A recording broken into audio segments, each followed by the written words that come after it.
Hi everybody, Jeff Colburn here. Today I'm going to talk about how I created and processed this image using On1 Photo RAW. We were driving up the Snowbowl Road near Flagstaff, Arizona to photograph aspens changing color. I was pleasantly surprised when halfway up the road we ran into fog. I don't see fog in Arizona very often, so it was a pleasant surprise, and I do love shooting in the fog. Got used to doing that in Southern California when I lived there. While looking for a place to park, I saw this little aspen, so after parking I ran back and took several shots. It had been about 15 minutes between when we encountered the fog and I took this shot. A minute or two later, the fog broke and quickly disappeared. I wish I'd had more time to shoot with the fog, but I was happy with the images that I got. My first thought was to kick up the saturation and the vibrance, which I usually do with all my pictures, but I was afraid that that would take away from the muted look that fog creates. I also thought of adding a vignette around the yellow aspen to make it stand out more, but instead I decided to darken the green pines and let them serve as a frame. So as you can see in this picture, it was shot with the Canon Rebel T5i 24mm with a 24 to 70mm lens, ISO 100, 125th of a second, f11. I've already added my keywords because I submit my pictures to stock agencies and they want those. I used the feature that they've got in here to scan the image. This is the new feature from the 2023 version. And you can go through here and see if there's any keywords that you want to add. So I'll add forest, leaf, natural environment, terrestrial planet, which I assume means Earth, tree, and vegetation.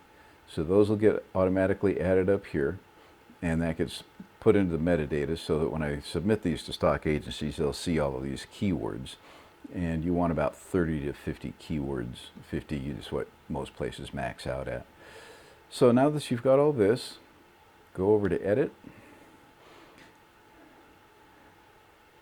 And you can use presets. Put the cursor over this and you can see what each of the different presets are going to look like. See if there's any that you really want to use. I mean, there's some nice ones here, but I'm just going to go ahead with just manual adjustments. Besides the presets, you've also got Auto AI, brighten it up too much for me. And you've also got camera profiles, and just put your cursor over them. Some of these are nice, but I'm still just going to go with manual settings.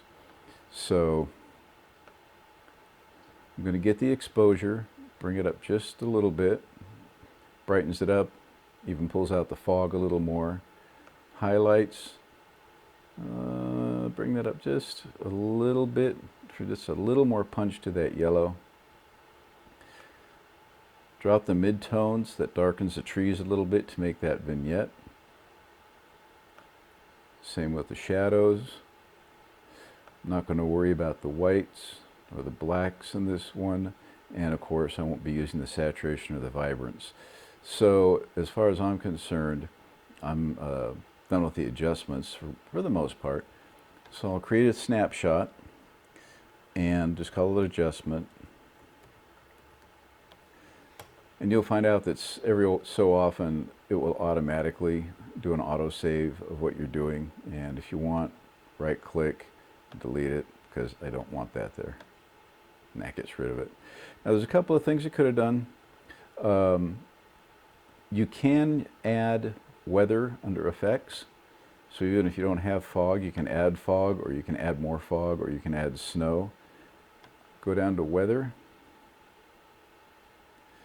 And there's a whole variety of things that you can do with weather.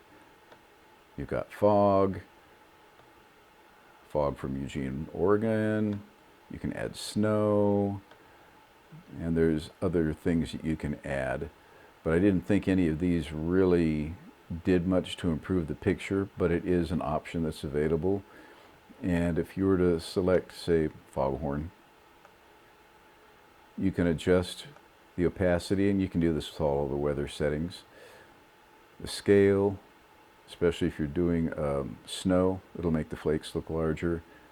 Fog, you can do the amount of fog that you want, how dense it is. distance, which will adjust where the fog stops close to the ground. You can rotate it.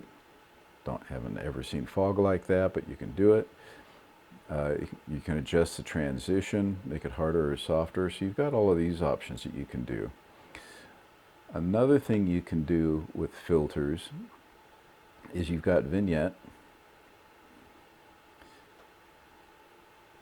and they've got a lot of vignettes you can use. Big Softy is pretty common, and so you can make all kinds of adjustments to the brightness of it, the size. I wanted to focus more in on that. The feathering, roundness, if you want it to be round, oval, rectangular, whatever. You can fit it to the canvas, you can go beyond the canvas. There's a whole bunch of things you can do. But I really was just happy with what I had here with adjustments.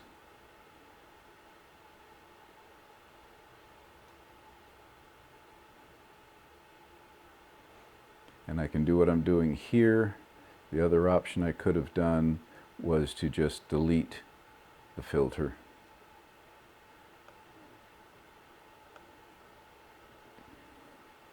There we go. So basically, this is the picture. As far as I'm concerned, it's all ready to go. This is personal taste. If you wanted to kick up yellows, or you could kick up the yellows down here. You could increase the fog by using one of the filters that I just showed you. You could have done a vignette to darken this area a little bit more, but I'm just real happy with this. You've got some nice depth of the fog and the forest here, but the fog kind of mutes this, so the tree stands out a little bit more. And so that's basically what we did. I want to thank you for watching this video. Please like my YouTube channel if you want to see more videos like this, and please leave any questions or comments below. You can find my link to On1 Photo Raw in the description below. Using that link gives me actually a little bit of money, costs you nothing, and lets me keep making videos like this. You'll also find a 20% discount code that you can use for On1 and their plugins. Happy shooting, everyone!